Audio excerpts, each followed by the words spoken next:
Understanding boundary conditions in electromagnetism. Imagine you are shining a flashlight at a glass of water. The light bends and changes direction at the water's surface. This is similar to how electric and magnetic fields behave at material boundaries. Boundary conditions in electromagnetism tell us exactly how these fields change when they pass from one material to another. They are essential for solving Maxwell's equations, which govern all electromagnetic phenomena. Whether designing antennas, waveguides, or electronic circuits, knowing how fields behave at interfaces helps engineers predict and control electromagnetic behavior. Fields in electromagnetism include electric fields, magnetic fields, electric flux density, and magnetic flux density. When these fields meet a boundary, they must follow specific rules. These rules come from Maxwell's equations, which are the foundation of electromagnetism. For example, the electric field component that runs parallel to the boundary surface must stay the same on both sides unless there is a surface current. This is called the tangential electric field continuity. If there is a surface charge present, the electric flux density perpendicular to the boundary can jump, meaning it can be different on each side.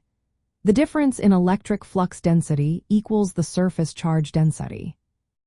Similarly, the magnetic field's tangential component can change if a surface current flows along the boundary. The difference in magnetic field intensity across the boundary equals the surface current density. However, the normal component of magnetic flux density must stay continuous across the interface. This means magnetic flux lines do not break or start at the boundary. Certain special cases help clarify these rules.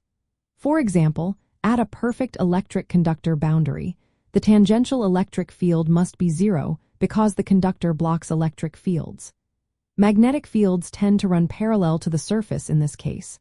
When materials have very high permeability, magnetic fields inside tend to be suppressed, which affects how fields behave at the boundary. Engineers use these boundary conditions when designing antennas to know how fields leave the antenna surface and enter free space.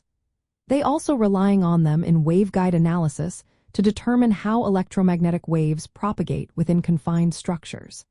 In electronic packaging and printed circuit board design, boundary conditions help simulate electromagnetic interference and signal integrity issues. Modern electromagnetic simulation software applies these rules to model complex devices accurately.